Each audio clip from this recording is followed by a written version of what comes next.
I don't know why Factor waited until December to launch this bike, but the good news is I've had quite a few months on it.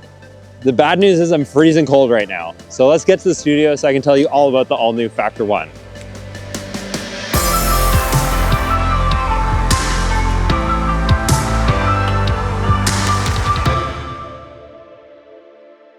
This is probably the most extreme looking bike I've ever seen. But after riding it for a while, I'm surprised to say that it feels very normal, in the best way possible. This is the 2026 Factor 1, a bike that looks unlike anything else on the road, and one that's been built with one goal in mind: absolute, flat-out speed. Factor's history is all about racing innovation. From the Ostrovam to the Hanzo, every model has been shaped by their work in the World Tour. And this new one has been turning heads and taking wins in the pro peloton already, including at its debut at the Criterium de Dauphiné. I'm Jake, and it's time to review the Factor 1.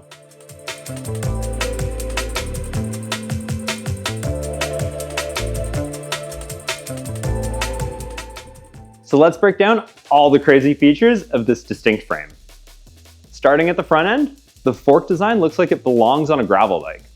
That wide opening serves one purpose: channeling airflow around the wheel and frame to reduce turbulence and drag. It's bold, it's extreme, and it actually works.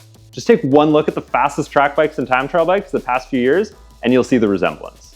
The fork continues to be a standout piece when you get past those wide fork legs. It's a bayonet style fork, meaning that it sits in front of the head tube, similar to Cervelo S5 or Campagnolo Y1RS.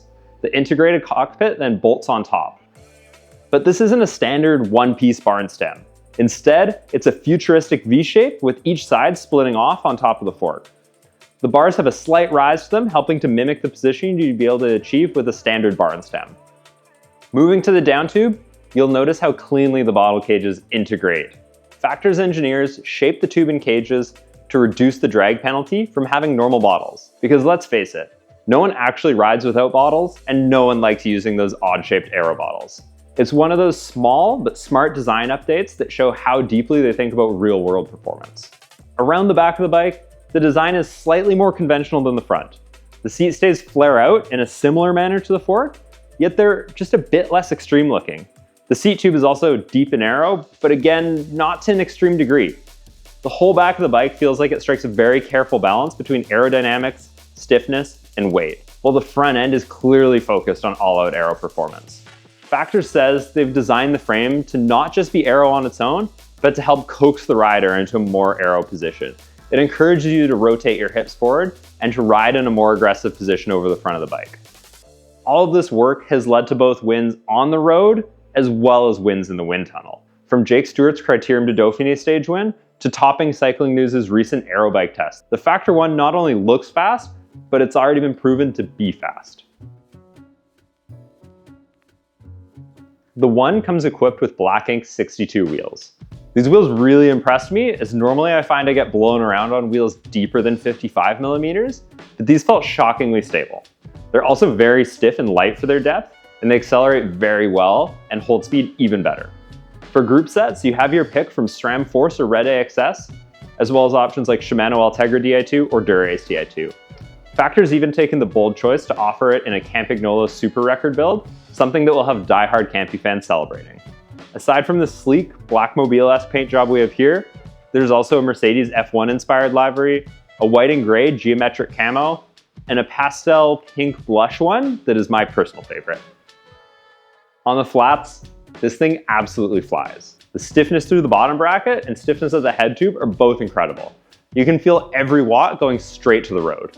It's designed for fast, flat races, crits, and breakaways where aero efficiency makes all the difference. When you're at the front, it wants to do everything in its power to keep you there. When you get the bike going above 40 kilometers an hour, it holds its speed like nothing else I've ever ridden. And the faster you go, the more efficient it feels, and the more it does to keep you going fast. I mean, you just get speed instantly and you don't really gotta work to keep it. Pretty awesome. It's got that classic Factor sharp handling. Means it corners really nicely. On rolling terrain, this bike really surprised me. It carries speed into climbs beautifully, and that momentum makes it perform very well on undulating courses.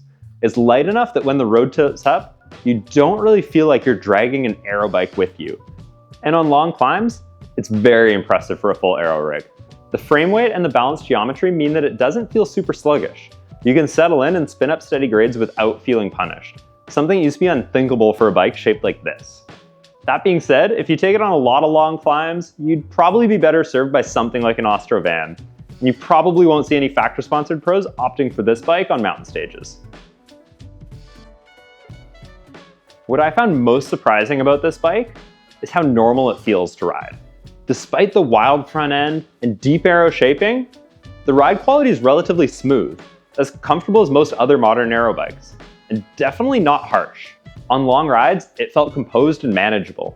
You could easily take it on a 4 or 5 hour day without wishing for something that was a bit softer and a bit gentler. Honestly, on a climb like this, it's pretty great. Feels super efficient. I don't really feel like I'm losing much with it being heavier. And I mean, at this speed, I think the Aero definitely helps a little bit. When most people see this bike for the first time, they look at the front end and they assume it's going to be super twitchy, or that front end is just going to kind of flop over. But again, it handles just like a normal race bike would. The handling is fast, but I didn't find it twitchy, and it's really not any different from the Ostro van. The front end looks ridiculously steep, largely because of the fork's shaping. But in reality, if you were to draw a line from the headset to the front axle, it's a pretty normal head tube angle. In Crosswinds, it was remarkably stable, even with these deep 62mm wheels and aggressive aero tube shapes. I was really expecting to be fighting the bike when riding in a strong crosswind, but again, it just felt like I was riding a normal bike. I'd say it's as stable as an Ostro in strong crosswinds, and much more stable than the aero bikes I was riding 5 years ago. Despite how normal I thought this bike felt, I still don't feel like it's necessarily the right bike for everyone. It is ultimately an extremely aero race bike. It's not going to be as comfortable on long days as an all-around race bike. It doesn't climb as well as an all-around race bike, but that's kind of the point of this thing. It's designed for going flat out on flat races. If your normal ride or race routes has you taking on less than 500 meters of climbing for 50 kilometers of riding, then this could be a great bike for you. Or if you're a sprinter or breakaway specialist who wants the fastest bike possible to help propel you to your next race win, this is also going to be perfect for you. But if you live in the mountains, want something capable of taking on the roughest roads, or just want the most versatile bike you can get, then it's probably best you look elsewhere. Again, that's kind of the point of it though. It's really singularly focused on going as fast as possible on flat roads. The new Factor 1 is an all-out aero race bike, designed for riders who care about every watt and every second. It's engineered to slice through the wind and deliver the kind of performance that usually comes with trade-offs. Except here, it doesn't really feel like you're giving up very much. And that's the surprising part for me. For a bike that looks this extreme, it's actually very normal. You could train on it, you could take it out for big weekend rides, and still feel like you're riding a machine built for the sharp end of a race. Again, compared to an all-around race bike, it doesn't climb as well, it's not as comfortable, but the void between them really isn't as big as you'd think it would be. This bike is the future of aero road bikes, and I'm sure we'll see more and more bikes in the coming years that adopt some of the design choices that Factor made here. I love seeing a brand push the limits of design, so this bike has me stoked.